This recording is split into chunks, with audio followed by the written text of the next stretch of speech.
Ewa Frank Gashumba maziga merere affiridewo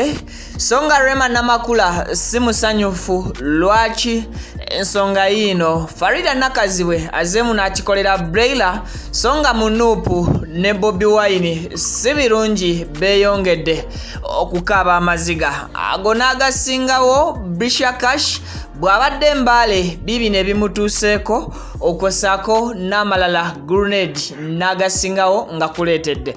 nkwanirizako nyo mukwano gwange goina tulaba yonna gyosinzidde bampita Vicky era nga nsinzira ku Vicky exclusive buterevu ne Wonder Boy UG. Thank you so much for subscribing. Video nkusabye jimpeleka like oba tonnaba kubeera nga ate ogikampira nkubuuzako gyonna gyotusizaako engalo era nsinzikiriza nkujjukize Hajati Kalodo omusomi w'edduwa ajja kuba kulombera edduwa ey'ensonga singona abo oyinamu obuzibu obw'enjawulo tawanyizibwa mu business okalubiriziddwa mbufumbo business tozisigamu nnyo ddogo genda Hajati Kalodo akulombera edduwa asangibwa Wakiso era ng'ennamba yebeerawo mu kitabo ekiri mu Qur'ani esembyayo 067 ensonga ajja kubeera nga ate azikumalira bw'oba omaze okuba nga video gimpelaka like mukwano gwange nzikiriza tutandike bwe tuti tandise n'omwami grenade ono ng'olunaku olw'eggulo yalumazeeko nga aline mwana muwala Pinky mujjukira bulungi ono yeyaddira Shiba Kalungi mu kifo kye wali eri ewa manager Jeff so munange abantu bagenze maaso n'okubeera nga balabula omwana ono nga bagamba grenade okusiiba naawe nga tufiiringa nga abatali seefu naddala ba social media in-laws ku sides ez'enjawulo bo nga bagamba nti nedda beera mwegendereza oyo grenade abantu basitukiramu munnange banene ddala era oyinza okuba nga gwe gy'oli obeera nga kaana so byebyo ate ebivudde sides ezeeyo mwana muwala Kandan Katrina munnange bakubye akafaananyi ne kabeera nga te Facebook, Instagram, Twitter ne TikTok wamagwe ekaleka nga kawuuma lwaki akafaananyi kaabwe kano katambudde lwa nnyambala gye babadde bambadde wamanga munnange basibye ebitone naye oluvannyuma bavudde ne babeera nga ate basirisa akafaananyi kano oluvannyuma lw'okubeera nga ate batungisayo costumes endala bwe batyo ne basala empale enyimpi ne bazikiza akafaananyi kaabwe kali ng'ate ye munnange omukyala Farida nakazibwe avudde bw'atyo n'abeera ng'era ayongera obukugu bwe ng'omukyala ng'omuzadde era nga maama atuukiridde eri omwana naddala ow'obuwala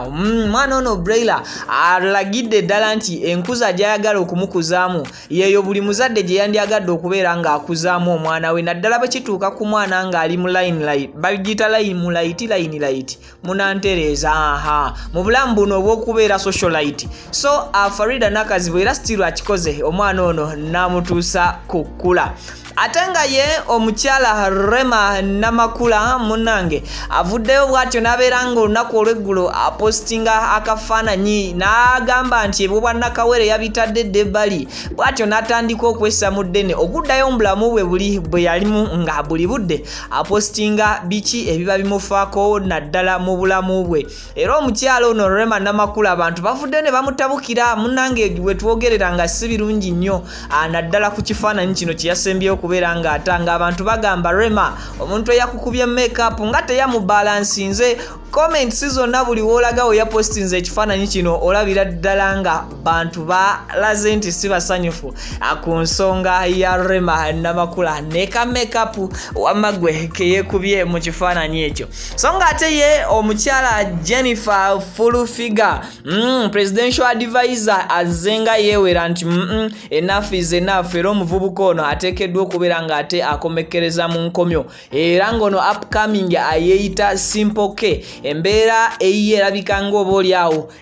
n'atera okukomekkerezebwa mu kkomero olw'ensonga nti omusango gwagenze mu kkooti era n'abantu ab'enjawulo bavuddeyo nga bawa ebirowoozo byabwe ku kiki full figure ekyamukkirizisizza okukola DNA test ey'omwana we era ekibonerezo kyajja yeewera okuwa omwana ono nti yes nga kinasangibwa ng'omwana ddala kituufu DNA results zidda ng'omwana ono omulenzi oba omuvubuka ono simple ke ye full figure yeteeseteese kwetondera atya eggwanga n'omuvubuka ono. Tujja kuba tubibatuusako so nga ate congratulations munnamawulire amanyiddwa nga Alex ono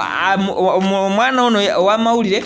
yali akola n'olupapula lumanyiddwa nga Daily Monitor era ng'essaawa zino yaweereddwa obwami oba obukulu obw'okubeera nga kaakati ye munnamawulire officially owa omumyuka wa speaker. Then bwe tweyongerayo ekibiina ki National Unity Platform maziga ameerere oluvannyuma lw'akabenje akabatuuseeko olunaku olw'eggulo kenaze ne mbategeezaako kaawo ku makya nti baafiiriddwa abantu baabwe babiri balamba omu abadde kansala Kiggundu Yakobu Yasin era ng'ono ava mu kazo okwosaako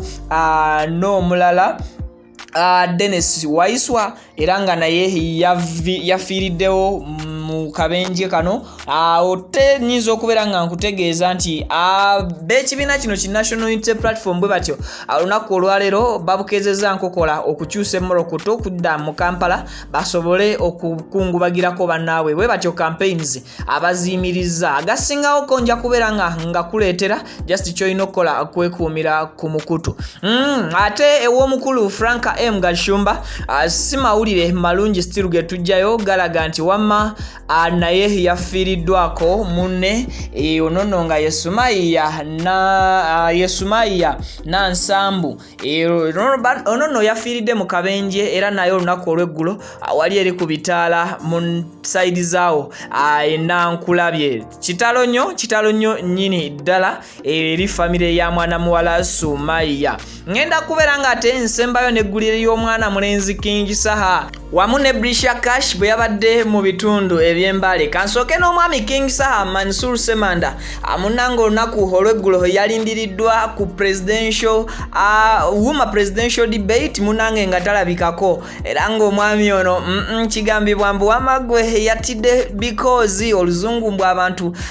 yalabye nga luyinza okumukaluubiriza abwe batyo ba social media in-laws bo bakedde kubeera nga ate obaoli abo babitambuza nti omwami ono yandibanga oluzungu lwe lwamutiisizza naye ate abalala nga bamuwolereza bagamba engeri gye yabadde weekend lwabadde lunaku lwa mukaaga King Saha obaoli awo yabadde alinamu shows nnyingi oba ebivulu bingi nga obaoli awo yategeezebwa leeti nnyo ku debate eno nti yali ateekeddwa ku attendinga. Then mwana muwala Brisha Cash Proud Kadama yakyankalanyiza Mbale SS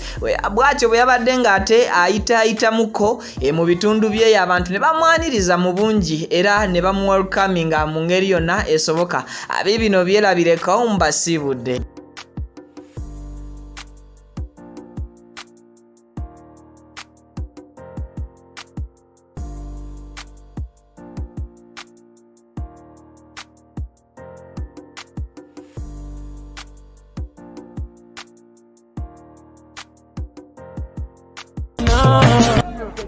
Sange jangu musange wa. Bulise ke. Tokati mara tokati. Atengeneze kole chokola.